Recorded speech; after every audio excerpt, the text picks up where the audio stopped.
নমস্কাৰ। আজি পুনৰ এটা নতুন বিষয়লৈ আহিছোঁ আৰু বিষয়টো হৈছে ধৰ্মক লৈ যি প্ৰশ্ন মেট্ৰিকৰ এখন প্ৰশ্ন কাকতত ধৰ্মক লৈ যি প্ৰশ্ন সোধা হৈছে ছাত্ৰ ছাত্ৰীসকলৰ মাজত কিশোৰ যিসকলৰ নেকি 16 বছৰ বয়স তেওঁলোক কিশোৰত আছে আৰু এই কিশোৰসকলক যদি আমি ধৰ্মৰ যি মানসিকতা আচলতে এইটো ধৰ্ম বেয়া সেই ধৰ্মটো বেয়া তেনেকুৱা ধৰণ যদি আমি শিক্ষাৰ জৰিয়তে এনেকুৱা মানসিকতা সৃষ্টি কৰোঁ তেতিয়াহ'লে আমাৰ যেহেতু ভাৰতবৰ্ষ এখন ধৰ্ম নিৰপেক্ষ দেশ আৰু এই ধৰ্ম নিৰপেক্ষ দেশখনত যদি আমি ছাত্ৰ ছাত্ৰীসকলক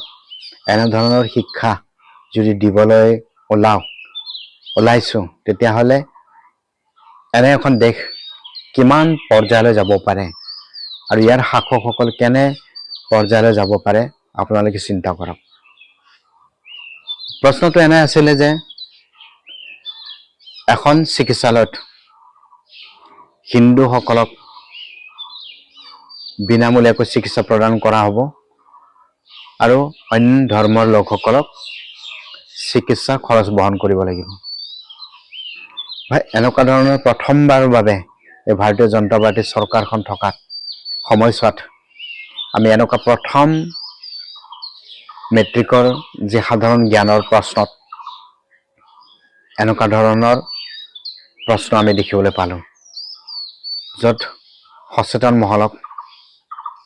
চিন্তিত হৈ পৰিছে আৰু আমি বুলিয়ে নহয় হয়তো ভাৰতীয় জনতা পাৰ্টীতো এনেকুৱা কিছুমান ব্যক্তি আছে যিসকলে আচলতে এই যি বিষয়টোৰ প্ৰশ্ন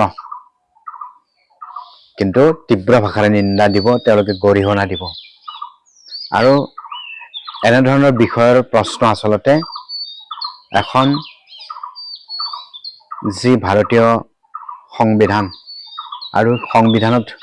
গৃহীত হৈ আছে যে ভাৰতবৰ্ষ এখন ধৰ্ম নিৰপেক্ষ দেশ আৰু এই ধৰ্ম নিৰপেক্ষ দেশত আচলতে এই যে কুৱেশ্যন এই যে প্ৰশ্ন চাওক আমাৰ এখন বিদ্যালয়ত বিভিন্ন ধৰ্মৰ ছাত্ৰ ছাত্ৰীসকলে শিক্ষা দান কৰে শিক্ষা লাভ কৰে তেওঁলোকক যে এই মানসিকতাৰে হিন্দুসকলক যদি কুৱেশ্যনটো ঠিকেই বাৰু হিন্দুসকলে উত্তৰটো ঠিকেই দিব তেওঁলোকৰ মতামত ঠিকেই আগবঢ়াব কিন্তু খ্ৰীষ্টানসকলে বা মুছলমানসকলে এই কুৱেশ্যনটোৰ এনচাৰ কেনেধৰণৰ কি মানসিকতাৰে দিছে কিন্তু সেয়া তেওঁলোকেহে অনুভৱ কৰিব পাৰিব তেওঁলোকে এইটোৱে অনুভৱ কৰিব যে আমি আচলতে বা মুছলমান হোৱাৰ কাৰণে আমি এই চিকিৎসাৰ খৰচ বহন কৰিব লাগিব খ্ৰীষ্টানসকলে ভাবিব আমি খ্ৰীষ্টান হোৱাৰ বাবে এই চিকিৎসাৰ খৰচ বহন কৰিব লাগিব কি মানসিকতাৰে সেই উত্তৰটো দিছে আৰু তেওঁলোক হয়তো প্ৰস্তুত নাছিলে এনেকুৱা ধৰণৰ প্ৰশ্ন এটা আহিব বুলি হিন্দুক বিনামূলীয়াকৈ চিকিৎসা প্ৰদান কৰা হ'ব অইন ধৰ্মৰ লোকসকলে সেই খৰচ বহন কৰিব লাগিব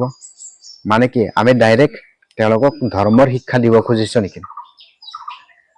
আমাৰ ছাত্ৰ ছাত্ৰীসকলক ডাইৰেক্ট আমি ধৰ্মৰ শিক্ষা দিব খুজিছোঁ নেকি তেতিয়াহ'লে কওক ধৰ্মৰ হিন্দু ৰাষ্ট্ৰৰ আপোনালোকে ঘোষণা নকৰে কিয় ধৰ্ম নিৰপেক্ষ চৰকাৰ কাৰ চৰকাৰটো নৰেন্দ্ৰ মোদীয়ে চলাইছে ভাৰতীয় জনতা পাৰ্টীৰ এগৰাকী গঢ়া হিন্দু কট্টৰ হিন্দু কেইবাগৰাকীও আছে হিন্দু ৰাষ্ট্ৰ ঘোষণা কৰক কিয় নোৱাৰে আপোনালোকে চৰকাৰ কাৰ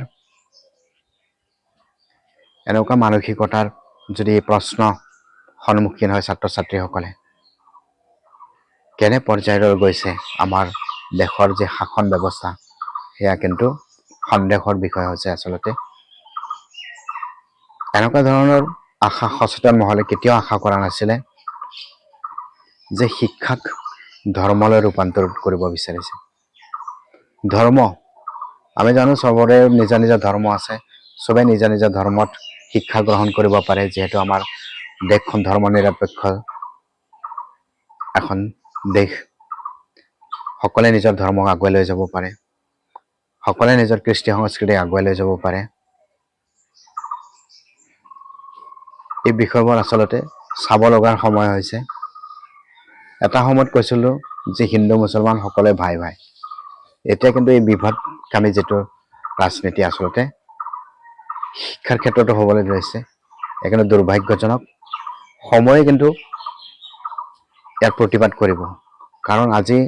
আমি যিহেতু আমি ক'ৰ পৰা ক'ম আমি সংবাদ মাধ্যমৰ পৰাই চাই ক'ব লাগিব যিহেতু আমাৰ ৰাজ্যখনত এডভান্টেজ আছাম 2018 চনতো কৰিছিল বহু লাখ কোটি টকা দেশী বিদেশী বিনিয়োগকাৰী আমাৰ ৰাজ্যখন কৰিব বুলি কৈছিল ক'ত আমি দেখা নাপালো এইবাৰো লাখ লাখ বিনিয়োগকাৰী আহিলে কিমান কৰৰ টকা বিনিয়োগ কৰিব বুলি আমাক ইয়াত কৈছেহে কেতিয়া হ'ব ইয়াৰ সঠিক ৰূপায়ণ আমি কিন্তু আশাহত হৈ পৰিছো সময়ে